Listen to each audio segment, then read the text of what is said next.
Good afternoon and welcome to our panel on the transformation of international economic law. Earlier today, there was a panel on the future of international economic law, and on that panel, one of the panelists made the remark that this is not 1995 anymore. He reminisced about the music of 1995, but he said we've come a long way since then. And indeed, to some, that was a type of paradise, you might say, not just to the rap singer Coolio, who discussed a particular paradise in his Billboard hit that year. But looking back now, some might say that the transformation that we have witnessed in international economic law confirms that that time was just a fantasy, to borrow from Mariah Carey's 1995 hit. Some would say there's been a total eclipse of the heart. I could go on. I will not. There are too many hits from 1995. Great year for music. Okay. The objective of our panel is not to relive 1995, but quite the opposite. We want to look at how things have changed since then. How has international economic law as a field transformed? And in response to what triggers, to what forces, and what's missing, what hasn't changed. This panel was inspired by the 25th anniversary of the Journal of International Economic Law, leading academic journal in the field. I have the privilege of leading, together with Sergio Puig, our leader of this annual meeting, and Michael Weibel, who served on a panel yesterday as well. The JIL, you may know, the Journal of International Economic Law, was created by leading scholar John Jackson and collaborators to draw attention to a critical juncture in the lawmaking space at that time. Not just the entry into force of the WTO agreements, which was an important trigger for that conversation, but also, with the end of the Cold War, important developments in international investment law, international intellectual property law, ideas about sustainable development, international finance, international monetary law, and still other areas that fit under this broad umbrella that we think of as international economic law today.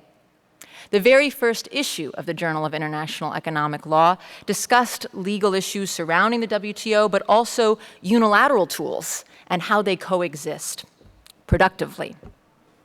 The 25th anniversary Agora, the special issue of our journal that was published this month, looks back. It takes stock of international economic law today, and it also looks to the future.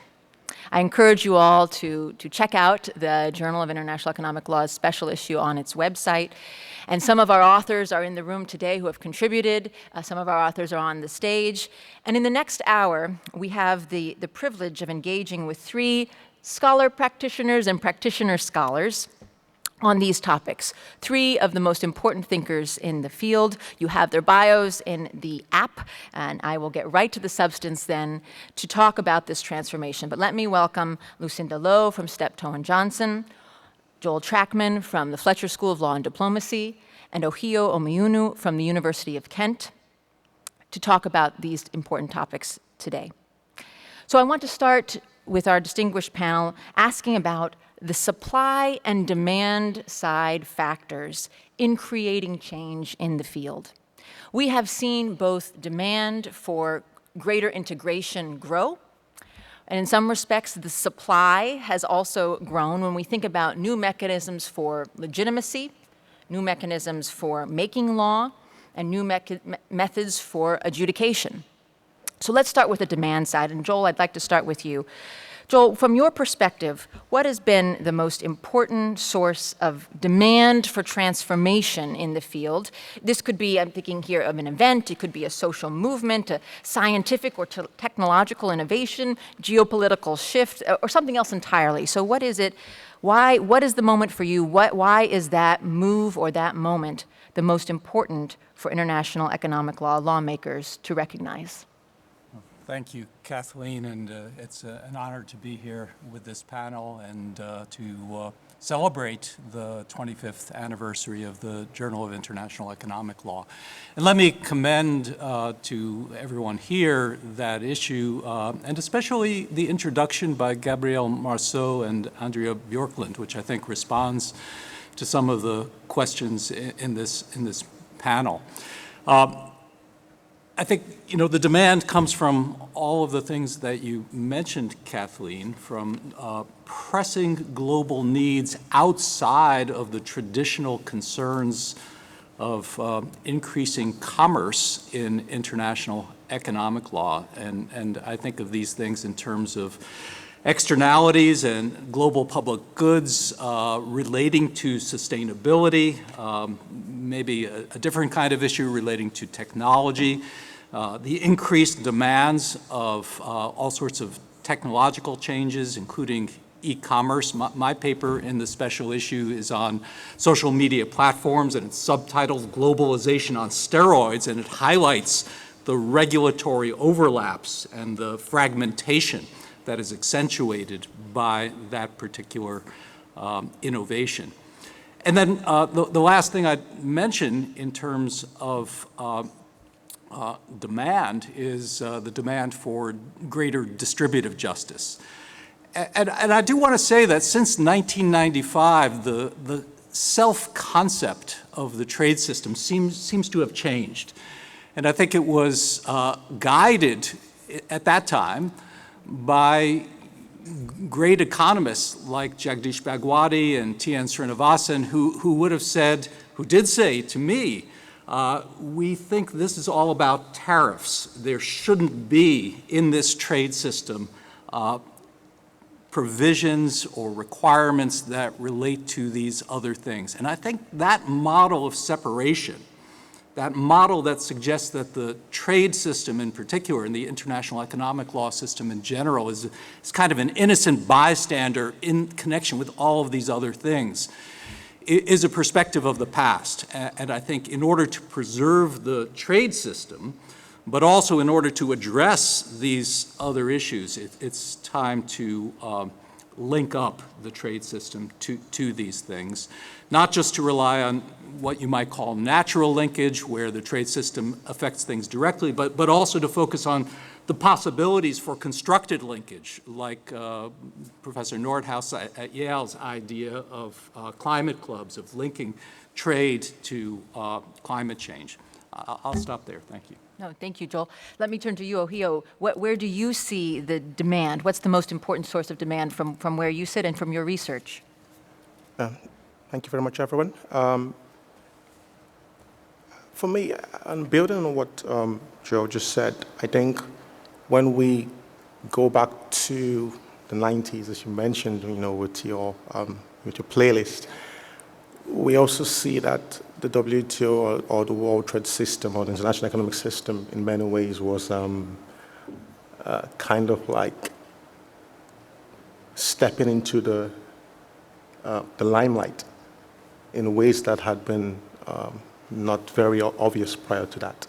So in the GATT years, obviously, a lot of it was kind of understandably very technical, left done within green rooms and negotiating panels. But with the coming into being of the WTO and a lot of the systems and processes that came in there, I believe there's been an increased emphasis on stronger democratic credentials to match the expanding scope of its remit. And so when you talk about a watershed moment, for instance, for me, in this time frame we're looking at, the Seattle protests of 1999 stands out for me. Obviously, if we look back and we think about the fact that the Marrakesh Agreement had made some, there was an idea of engagement with civil society groups and the rest, but then in '96 there was kind of like a pushback on that. So '99 for me was a very important year. It's the year I graduated from high school as well, and so the protests in Seattle were quite significant in many ways because it brought to the fore the need for stronger democratic credentials to match the obviously expanding scope of the international economic rule-based system. So that stands out for me as a very significant period in this era. Lucinda, let me come to you. Your practice area spans many different spaces within international economic law. What have you seen as the source of demand for change? So thank you, Kathleen, and thank you to not only you as an editor of JEL, but also Sergio and Michael. I was able to contribute to the special edition, focusing particularly on the growth of standards of corporate accountability. And we can talk a lot about that. It's a multifaceted and complex thing. I'd like to focus in my panel on an issue that cuts across trade, investment, financing, a whole host of things, and that's the issue of transnational bribery and corruption. So, and that's a very interesting story. From the demand side, the 1990s were, in fact, a very important decade, and there were political events like the end of the Cold War that allowed for an opening to focus on a broader set of issues than had been possible previously. There were pent-up citizen demands. People who had to pay bribes to get their children into schools or to get health care at a very basic level of human needs, as well as in the corporate arena. The media, I would say, also has played and played in that era a very important role in reporting, amplifying, educating people about some of the issues that were going on both within countries and transnationally. So that gave rise to a whole anti-corruption movement, and I can talk about what that led to on the supply side later, but that's really the short story. Quite a complex but interesting phenomenon, perhaps with some lessons when we talk about the future for what's going to happen with the continuing efforts in light of where we are today. But why don't I stop there Great. as an opener? Great. All right. So we've covered the demand perspective. Now let's turn to the supply side. And here I'm thinking particularly of innovations or changes in institutional design, although it need not be that limited, but those that might have given rise to change, those that might be the most significant design changes in recent years to say we need to supply some transformation in the field. Ohio, can I start with you this time? Yes. So I think this builds on the corresponding with the demand for more accountability, transparency, and legitimacy, but not obviously normative legitimacy in the sense, but more of a social legitimacy of institutions that were charged with regulating trade, investment, and other aspects of the international economic system. There's been a response, so let's start with civil society groups, for instance.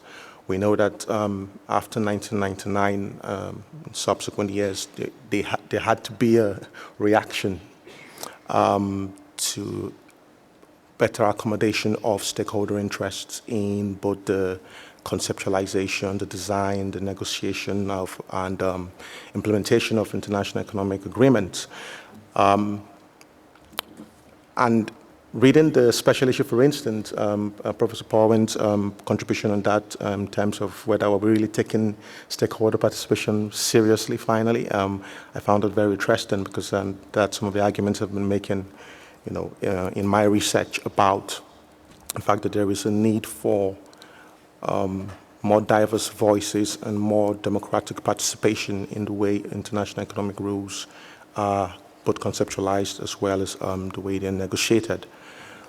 So yes, from the supply side, we have seen a reaction or a response to have more robust engagement systems in place from the WTO Secretariat. Obviously, we can question the extent to which that is just a tick box exercise or it's actually, the sincerity of purpose in that.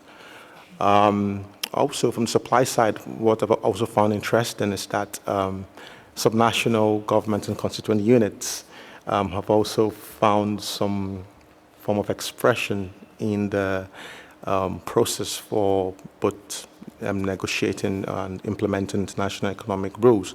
Now, obviously, historically, especially for federal states, they've always had a part to play. And if we look at the history of Canada, for instance, and its engagement, you would say that it's evolved in the way it accommodates its provinces and other subnational units.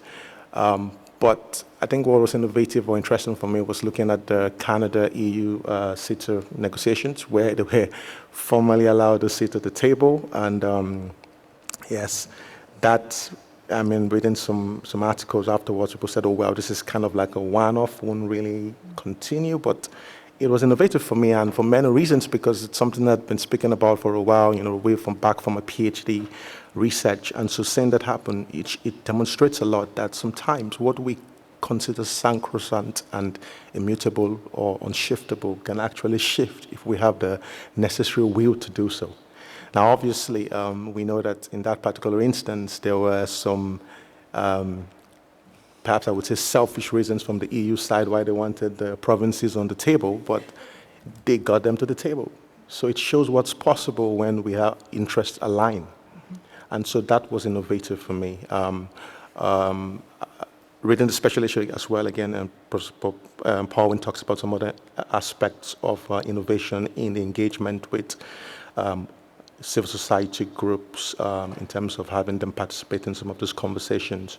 But I think I still find that quite problematic because a lot of it is still on the informal space or within the informality rather than looking at them as being necessary to be incorporated from a formal perspective. So I think there is still work to be done in that regard. But yes, there's definitely been a reaction, there's been a response. We're seeing the system having to find ways to engage with new voices, or perhaps maybe not new voices, voices that had erstwhile, been on the periphery of the conversation. And if you have not read Ohio's work on subnational governments, I encourage you to go find it immediately. It's such an important contribution to exactly the dialogues that you highlighted for us now. Lucinda, you sort of did a little teaser trailer for us a moment ago about anti-corruption supply options. Tell us more. Okay, well, there's a lot to tell on the supply side, and I'll give just a few examples. So on the political side, if you will, the 90s were not just musically important, but gave rise to a whole series of binding international instruments dealing with the subject of bribery and corruption and related issues. So you have things like the OECD Convention, later the United Nations Convention, regional conventions. That's on the hard law side, if you will. And one of the important features of all of those instruments, since you raised innovation, is the inclusion of peer review mechanisms. For example, with the OECD Convention, you can't join the convention as a state unless you join the working group on bribery and you agree to submit to peer review. And that's been a very important aspect of making those instruments effective. There's also been a lot of innovation in the soft law area. I won't try to catalog all of it, but one of the things that we've seen in soft law, and this ties in with the theme of corporate accountability, is the growth of soft law instruments that set compliance standards for companies. Because this is an issue that affects business activity, and so you've seen a tremendous growth in the development and implementation. Still lots of work to be done, we'll come to that. But these in corporate compliance programs that are designed to prevent, detect, and remediate problems. You've also seen huge innovations in the multilateral development banks. The leading NGO in this area, Transparency International, was formed by World Bank people who saw the lack of accountability for the funds that the bank was lending or giving in its operational lending and in its own procurement. And so that eventually led, through leadership at the bank and the famous Wolfenson speech about the cancer of corruption in the mid-1990s, to a whole set of norms that now are applied in all of the major multilateral development banks, as well as new institutions to investigate and sanction violations of those norms. So it's been a source of tremendous innovation and contributions to international law. The World Bank Sanctions Board publishes its decisions. You can access them online, and they've contributed a lot to corporate accountability in that space. Finally, I'd say there's been innovation in international cooperation as a result of these instruments, which have cooperation obligations, but countries have innovated. We now have the growth of multi-jurisdictional enforcement, the use of different forms of non-trial resolutions to coordinate these cases and resolve them. Think about, for example, the bribery case of Airbus a couple of years ago, which was a joint settlement among the French Parquet National Financier, the United States, and the United Kingdom. And that was facilitated because each of these countries had adopted non-trial resolution mechanisms and were talking to each other in the OECD. So a lot of innovation to make this work. Wait, Joel, let me come back to you now. On the supply side, give us your thoughts. What changes of institutional design are most meaningful to the field from your perspective? Thank you. I think that more changes need to be made to enhance the supply of the kinds of rules and norms that we need. I agree with Ohio that there's been a more robust response in informal terms from the WTO Secretariat as well as from ambassadors, so states at the WTO. And I think it's a change towards real dedication, not just emulation of action. And in part, this is a response to the democratization and those Seattle protesters, their long-term effects and the amplification of their voices over time. But, some of those Singapore issues of labor and development that were tabled in 1996 are now front and center.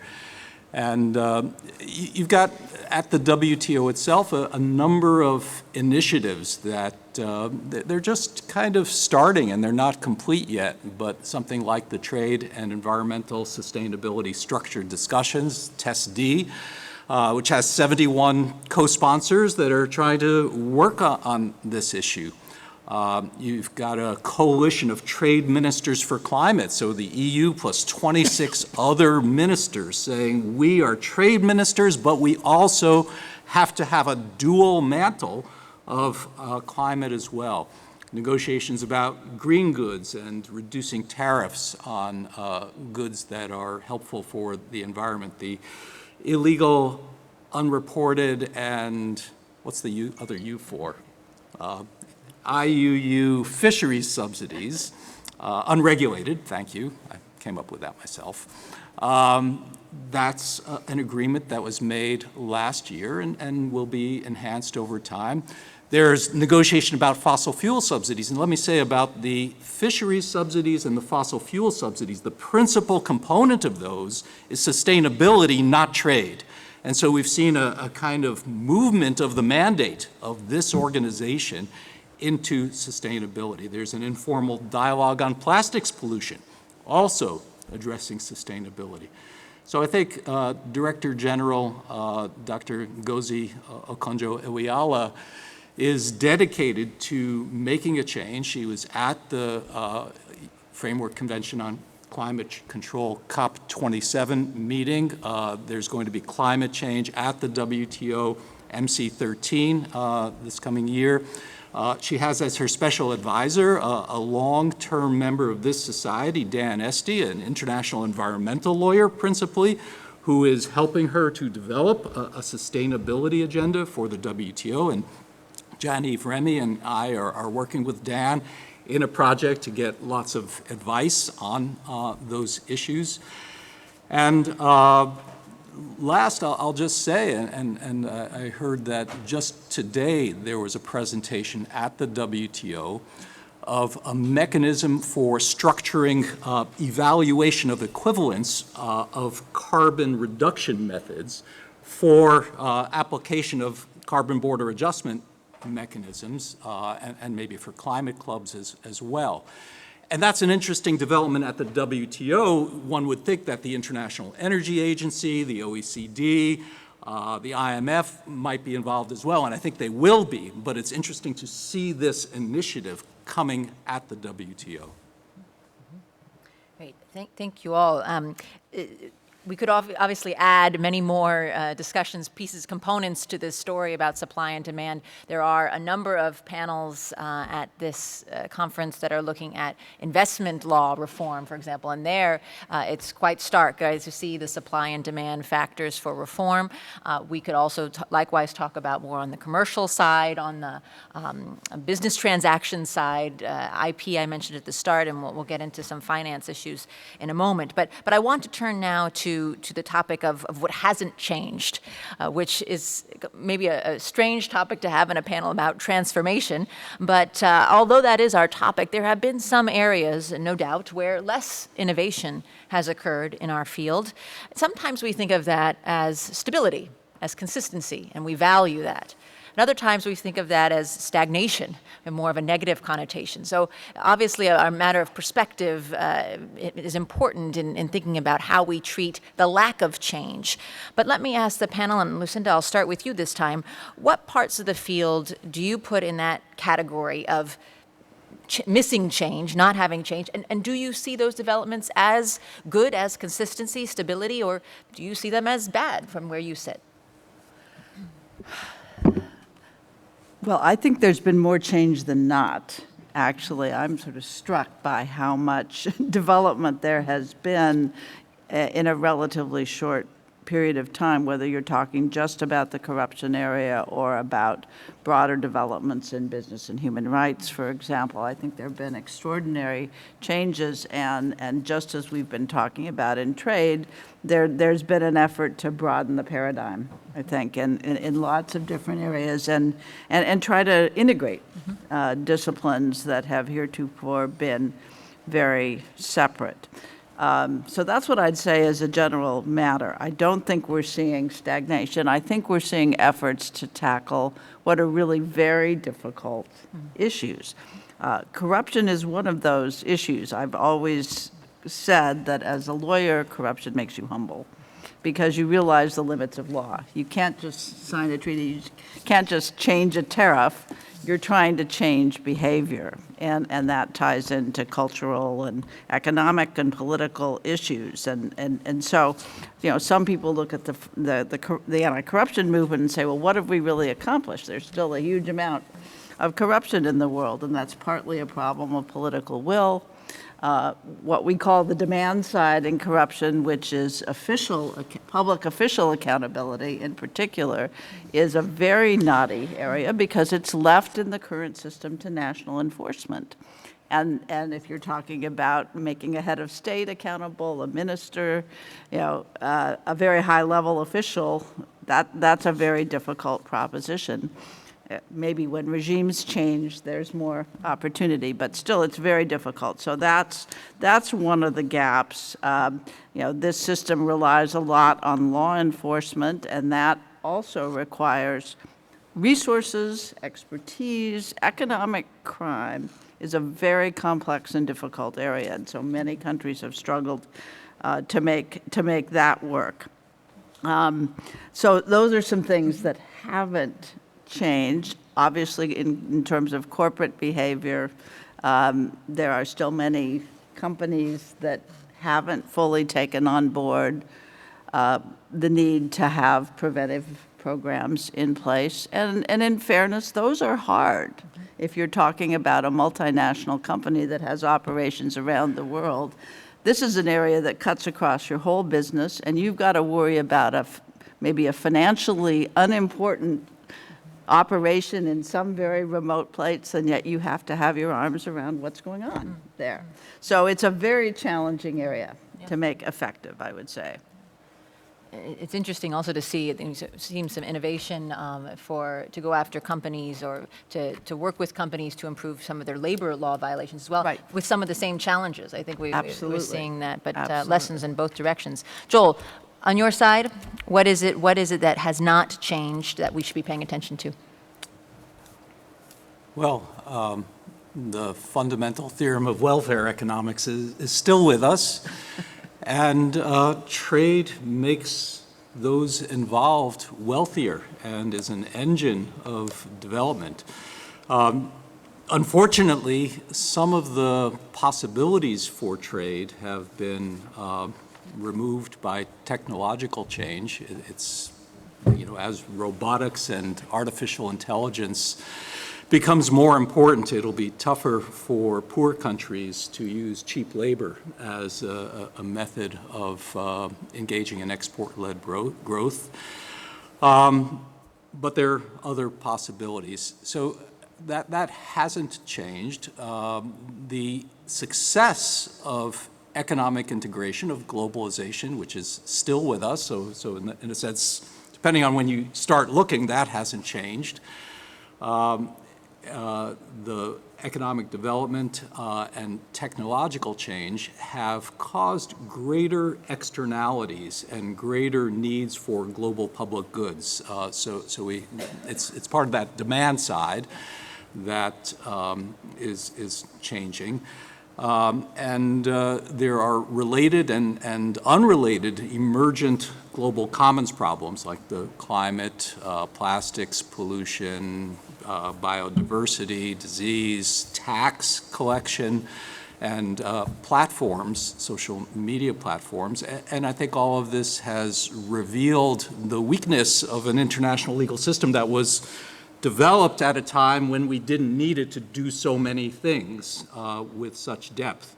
And so the international legal system is the 1995 international legal system in many respects, and I think that's something that hasn't changed for the worse. I'll come back to some critiques in a moment, but first, Ohio, where's this consistency / stagnation, good, bad? Yeah, okay. Well, I would say when we look at what has not changed, international trade would always create winners and losers. That's a reality. The distribution of the gains from trade as well have not changed in terms of the inequality of the distribution of the gains of trade. Also, I think what's not changed from a more problematic point of view is the fact that the system still seems to be reactionary rather than proactive in terms of its ability to learn. And I was thinking about machine learning today, and I was looking up. I'm not an AI person, but I was saying how artificial intelligence is either supervised, unsupervised, made to reflect on its ability to be more efficient at what it does. So the international rules-based system, I think it's been very reactionary in learning and responding in ways that is sustainable and imperative in light of the challenges we face as humanity faces.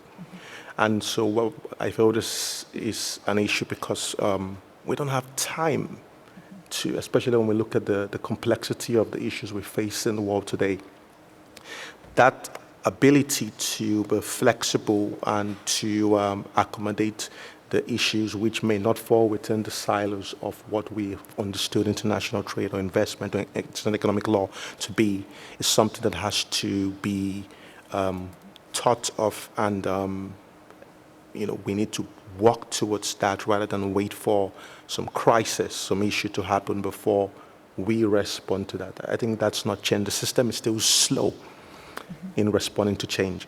Also, I think we're still fixed with the issues of almost like the key issues that come up when negotiations for different trade or economic agreements, come into focus. Scope, depth, and legitimacy. These three would always run counter to each other, and knowing where to kind of focus on in terms of what is the major priority as the IL community, policymakers, and private actors is something that hasn't changed, and there's always tends to be a leaning towards scope and depth over issues of legitimacy, and I think that's something that hasn't changed. And also, I mean, speaking of my dear Africa, the AFCFTA has been seen as a very important step in terms of the economic integration project. But if you look across, board, and a lot of the norms and the principles that have been adopted and the regimes, a lot of it's just been, replicating the same conventional norms, such as the dispute settlement system, even though we've had a very, I won't say a poor track record, but a very different culture towards dispute settlement system. Engaging in disputes as nation states in Africa. So seeing that, almost wholesale adoption of, the WTO's dispute settlement mechanism, I think that perhaps is, there should have been room or scope for more innovation there. You're looking at more ADR type mechanisms that might be more suited to the African context. So in those areas, then also, lastly, when it comes to the knowledge base and the capacity to be able to engage with and shape the jurisprudence for international economic law, moving forward, it's still a heavy concentration of that, in the global West, and I think that's an area that hasn't changed. It hasn't changed. Well, and that's maybe a good segue to also thinking in the same context a little bit more about what's missing. And here we are, you each have sort of referred to this somewhat in passing, but just to zoom in for a moment on whether the law, whether the systems that we have today in the field are meeting the needs as they may be seen by different constituencies of the century, the constituencies in a rapidly changing world for the reasons you've already begun to highlight. So the question here might be, and I'll start with Joel again on this one, what's missing from the story? What haven't we gotten to? What role should international economic law have that it does not already serve? Well, I think there's a lot that's missing, and one way of two major thoughts. One is that I've been struck at this conference at the emphasis on adjudication as the function of law. And to me, most of the problems that arise in sustainability are not amenable to adjudicative kinds of responses. They really call for legislative responses. And here, I think the global legislative system is this Westphalian consent-based system that has obvious limitations of speed and effectiveness. And then the second thing is that, and here I'll put it in terms of embedded liberalism, this concept originally developed by Karl Polanyi and popularized in international relations by John Ruggie. And Ruggie said, well, we need domestic redistribution to have the international market. Jeff Dunoff, Rob House, Andrew Lang said, well, also regulation is needed to embed the market in an appropriate regulatory structure. And I think the next step, one that I think needs to be taken, and Ohio referred to the redistributive problem of winners and losers, that exists domestically and it exists internationally, and we have this post-colonial distributive heritage that needs to be addressed. And so there is a need for an international embedded liberalism, not just a domestic redistributive and regulatory capacity. And that international regulatory capacity is necessary to address these global public goods and externalities.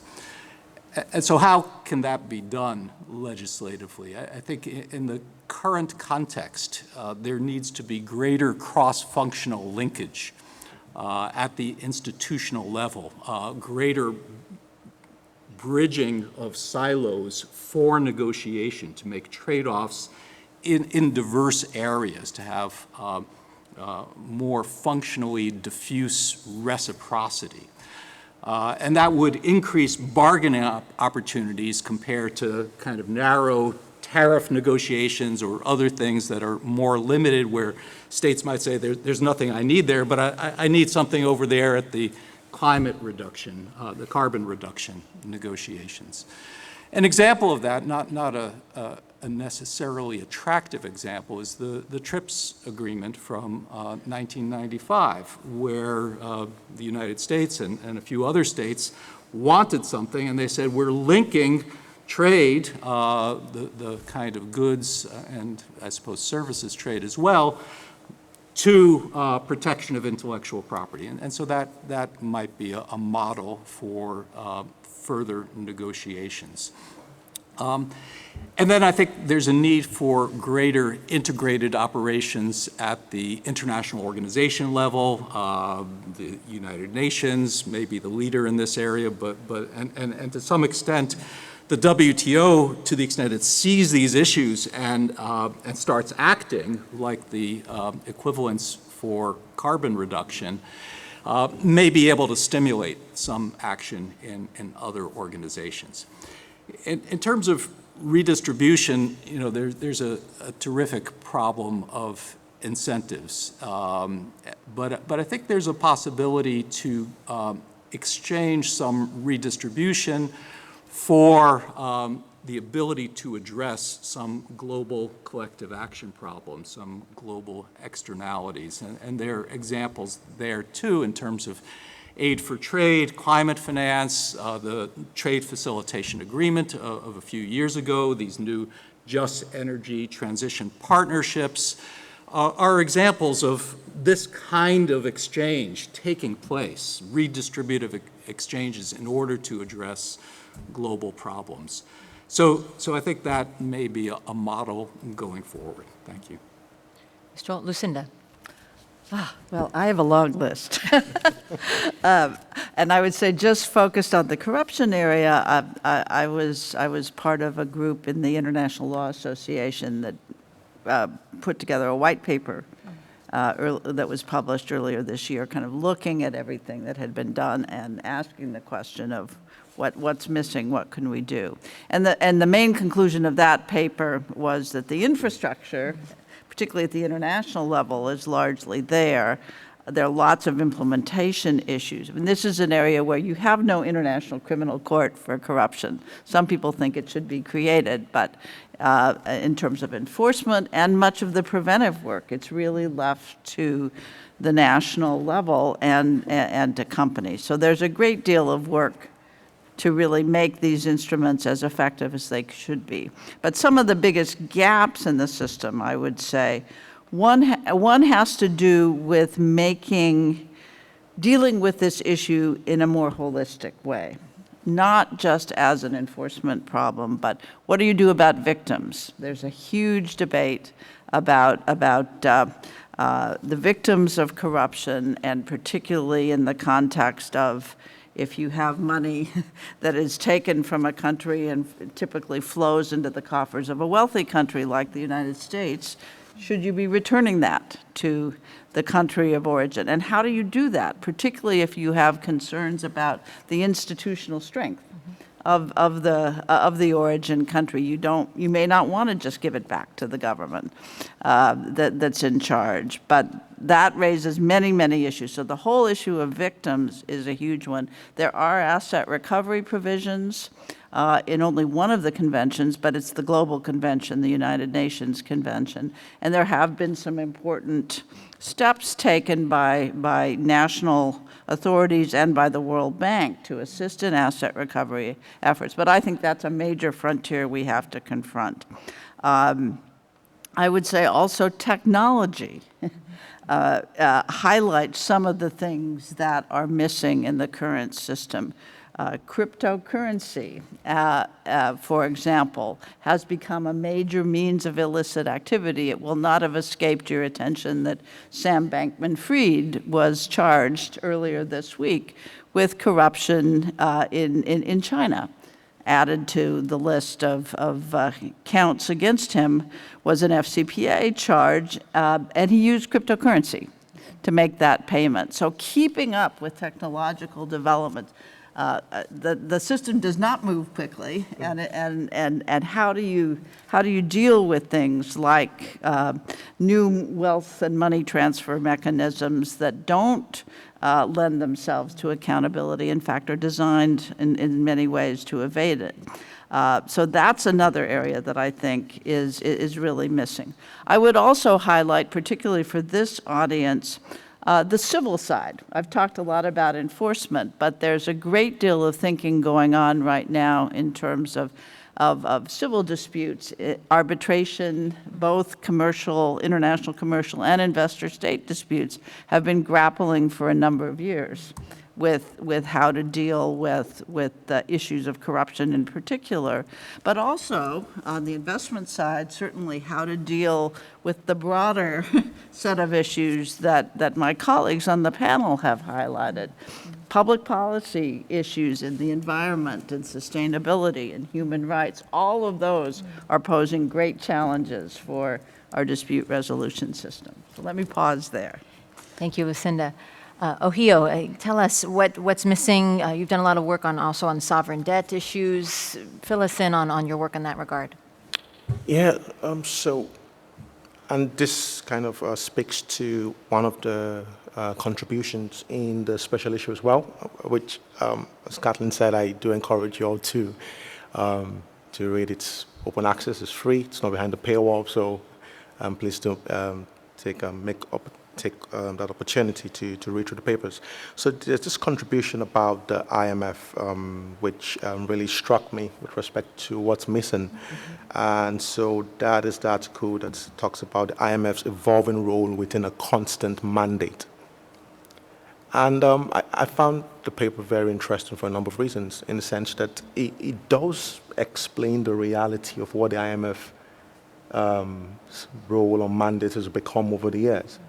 So in many ways, acknowledging that its mandate has evolved to take on new issues, including issues of corruption, as Lucinda's mentioned, is it's expected, even if it may be might look or appear like a departure or taking on more in terms of expanding its mandate.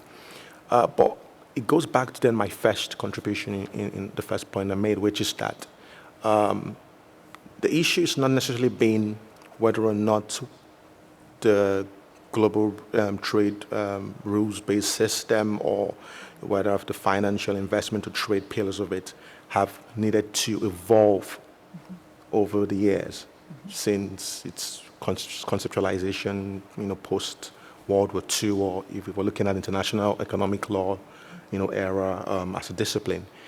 The challenge is having that commensurate, what I would say, mandate or not the legitimacy to be able to speak on these issues. So back to the issue of the IMF, every point highlighted in that particular article is a very credible and expected and understandable expansion or reflection of its expanding mandate. But in many ways, it then also comes across as a deflection from a major issue that's been on the table with respect to the governance structure. And that, with the work we do with the African Sovereign Debt Justice Network, with economics law, centers around the issue of the reforms to the quota system, the governance system, the representation of countries. It still looks like a reflection of its, the institution that came into being in 1945, post 1945. Even though we know that we do not live in a world that reflects that anymore. So in many ways, there has to be in tandem reflection or introspection to see how the governance and the representation of countries and across the world in these institutions does not reflect the realities of the world we live in now. And so this is some of the issues that we highlight with the work we're doing with the African Sovereign Debt Justice Network. We have a number of resources on this on the website, but I think the key point just to highlight there is the fact that an expanding scope, or in terms of its mandate, must be matched with also a reflection of new ways in which it is governed as an institution, and this also extends to the World Bank as well.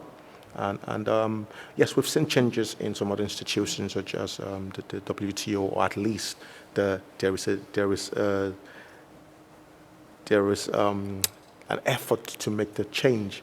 But I believe that with respect to the IMF, this is a question that we've been deflecting and avoiding. There have been opportunities to have wholesale reforms to its governance process, but with the reform to the quarter, the next quarter reforms coming up in December, and in December, we're hoping to see that there will be some realistic change, because if that doesn't happen, it starts to undermine the legitimacy of the IMF or the World Bank to be able to speak to these issues, which clearly and importantly fall under what's described in that article as its expanding mandate. Yeah. So I think that would be an area where we would actually see if a lot of the talk is matches up with action. And which leads us to the future, but I do want to leave time for questions, so let me at this time, if those who have questions, if you wish to come to a microphone, that would be helpful, but I'm going to give a very quick lightning round opportunity of 1 minute each. Yes, no, I won't throw my pen at you, but indeed, those who wish to come ask a question, please come to the microphone while I ask our speakers about this is not the end of the transformation. We're still looking to what comes next. What do each of you think about the prospects for international economic law in maybe another 25 years? And I won't ask you which songs will be hits at that time, looking back at today where we started. But Ohio, can I start with you? The 1 minute looking to the future, what do you see? I think right now the international economic law community, both policymakers, researchers, academics, government, I just get the sense we're in a research and development mode, looking for what the next set of rules would look like. So in the next 25 years, I sense it will not be a far departure from where we are, because in many ways I am quite pessimistic about the fact that there would be some significant or drastic change to the system. But I believe that we've been tinkering around the edges, and I sense that in the next 25 years, we would have come to a point whereby it's more of an imperative to change than having the luxury to do so. So it will look very different. Thank you. Joel. Well, I've already heard at this conference a reference to the phrase, "There's nothing so difficult to predict as the future." Yuval Shany said it was Niels Bohr, I think, but I still think it's Yogi Berra. There are, of course, alternative timelines for those of us who read science fiction. I think one thing that I hope will occur is that we might stop referring to international economic law as a separate field, but just recognize that we're speaking about international law, just as inside the United States we don't speak about American economic law, just as in the European Union they no longer speak about European Union economic law. It's just law. And then, there are many timelines, but if politics in key states revert to addressing real needs of their citizens, and this is part of democracy and legitimacy at home, the future, I think, will look a little bit like a kind of global, this is being recorded, so I hesitate to say it, global federalism, where you have more legislative capacity, recognizing that some things need to get done, and a system of individual state consent may not work in all areas. I know it's outrageous. I think we'll see liberalism embedded in greater regulatory and redistributive capacity. And I think maybe even in the shorter term, we'll see multilateralism that has been provoked by unilateralism, which is the way multilateralism is always provoked. Instead of the United States through Special 301 provoking TRIPS, we see the European Union through its mirror image measures on sustainability, its Digital Services Act, its GDPR, and the Brussels effect, causing other states to say, we need to get into this discussion in order to make sure our interests are represented. Thank you. Lucinda, and then we get to a question. Well, 1 minute is challenging, but we will try. So I think we are at a time of potentially profound change. There is a retreat from globalism and some realignment that's going on. And we don't know yet how that's going to affect the rule-based system. Obviously, we need a rule-based system for trade and investment activity, but I think a lot is going to be driven by grassroots, by people. Look at the emergence of ESG. Look at the social license movement that has affected, especially the extractive industries, investments overseas. As I said at the outset, the anti-corruption movement was really driven by people. And I think we're going to see more and more pressure, certainly for corporate accountability, but also look at the climate litigation that's being initiated against countries and sub-national units all around the world. So I think we're going to see more direct action pressure from citizens. Thanks, Lucinda. Okay, we have time for one question. Our questioner's been waiting patiently. Please introduce yourself to the group. Thank you so much. My name is Yue Mingyan. I am assistant professor from the Chinese University of Hong Kong. So I'm very happy that I heard something here about anti-corruption. You know, in terms of in context of international economic law, we focus a lot on the climate change, environmental protection, and human rights. But we do not have a lot talk on the anti-corruption, especially if we look into the approach taken by for instance, the European Union. They have a very unique dispute settlement mechanism for the environmental protection and the labor rights, but we do not have anyone for the anti-corruption. So I do have this question to Lucinda, that do you think the anti-corruption perhaps could be, is not that as important as other sustainable development issues, especially in the world trade or in the trade context? Or do you think that perhaps in the future we should also step further, that perhaps we can have more enforcement mechanism within the trade agreements and some similar mechanism as the labor rights or the environmental protection? I do not see people in front of me and behind me, so perhaps I can add another question to add. A very short one, if you would. Yes, a very short one. So I'm still confused. What is the role of international law? What is the role of international economic law in terms of the environmental protection and labor rights? We have ILO for the past 100 years, but do you really think for instance, WTO or FTA could be the main role to promote those human rights, or it's just supplementary roles? Thank you very much. Thank you, Yuming. Okay, so we'll do Lucinda, and then Joel and Ohio wish to comment. We'll be brief, please.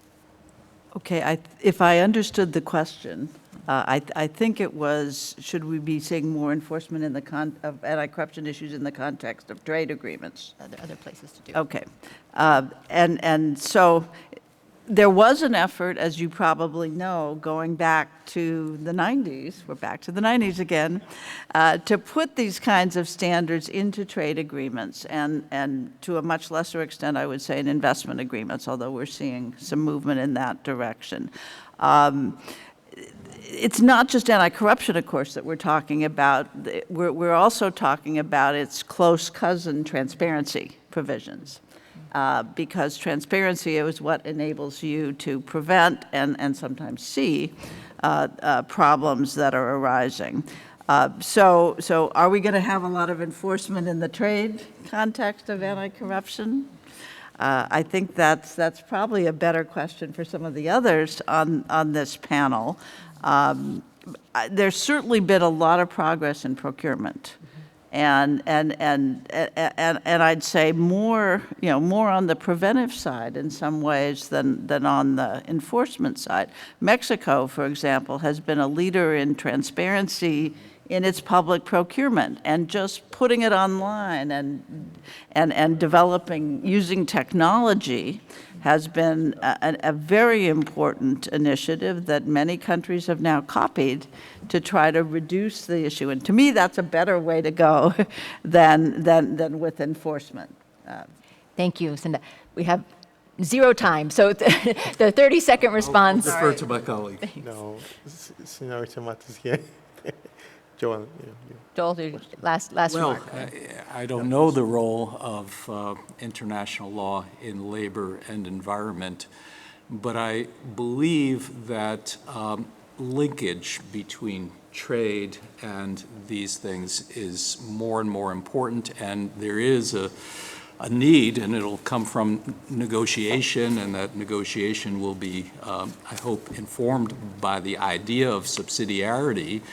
The need to address some issues at the international level as opposed to merely at the domestic level. So there's got to be some role for international law, but it will reveal itself over time. Oh, here, no, you're good.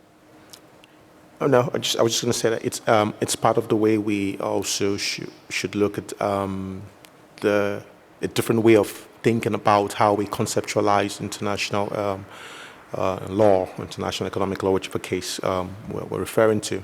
And so if we don't make this, strict dichotomy between domestic and international context, then see more about solving problems that are, cut across whether domestic or international, then it doesn't really matter what forum it's decided, as long as we address these issues, whether it's labor, corruption, or environmental related issues. Yeah. Thank you. For such a vast field, to cover as much as we did in 1 hour has been quite a feat. Our theme has been greatest hits, so please join me in thanking the greatest speakers for these greatest hits.